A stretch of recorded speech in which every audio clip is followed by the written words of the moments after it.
வணங்கி இந்த மாமன்றத்தில் அமைந்திருக்கின்ற அனைத்து சான்றோர்களையும் மாணவர்களையும் மீண்டுமாய் வணங்கி மகிழ்கிறேன். தொல்காப்பியம், தொல்காப்பியர் ஒரு பகுதி முழுமையான தகவல்கள் நமக்கு கிடைக்கப்பட்டிருக்கிறது, ஒரு பகுதி முழுமையான தகவல்கள் இல்லை. ஏன்? தொல்காப்பியரை பற்றி மொழியியல் ஆய்வாளர்கள் ஆராய புகுந்ததன் அடிப்படையில் கிடைத்த தோராய ஆண்டு, தோராய பெயர், தோராய இடம், தோராய மொழி. ஆக தொல்காப்பியர் சரியாக எப்போது பிறந்தார்?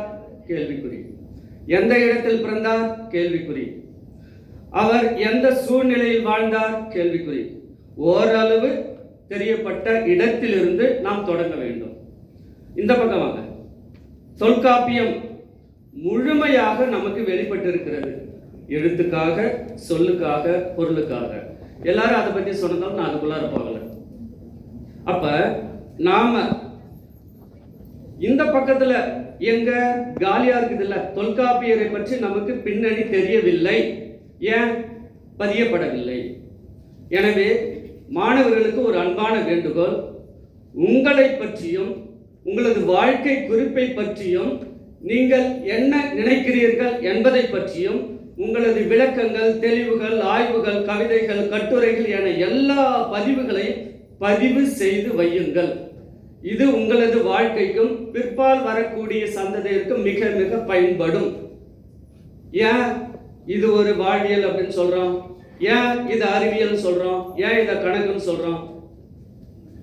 எழுத்து, சொல், பொருள்ல நுணுகி நுணுகி நுணுகி நுணுகி நுணுகி எழுதியிருக்காரு. நீங்க எந்த துறை வேணாலும் படிக்கலாம், நீங்களும் அதற்குள்ளாக நுணுகி நுணுகி நுணுகி நுணுகி ஆராய்ந்து தெளிய வேண்டும் என்பதுதான் இதனுடைய உள்ளார்ந்த பொருள்.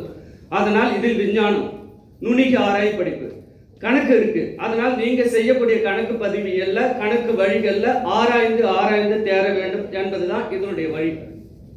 இதனாலதான் மாணவர்களுக்கு உலக திருக்குறளை பரப்பிய அளவு தொல்காப்பியம் பரவவில்லை. அதனால் இந்த 5 அமைப்புகளும் சேர்ந்து இதை முன்னெடுத்து பரவலாக்கப்பட வேண்டும் என்று இந்த அமைப்புகள் முன்னெடுத்து சென்று இருக்கின்றன.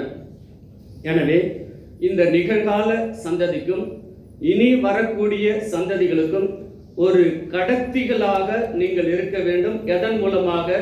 நீங்கள் தாங்கி சென்று இருக்கின்ற, தாங்கி கொண்டு இருக்கின்ற இந்த மொழியியல், வாழ்வியல், கணிதவியல் அல்லது விஞ்ஞானவியலை கடத்தி செல்லுங்கள் என்பதை இங்கு இருக்கக்கூடிய அனைத்து மன்றத்தார் சார்பாக வேண்டி விரும்பி கேட்டுக்கொண்டு எனக்கு இடம் தந்த அனைத்து நல்ல உலகம் நன்றி கூறி விடைபெறுகிறேன். நன்றி.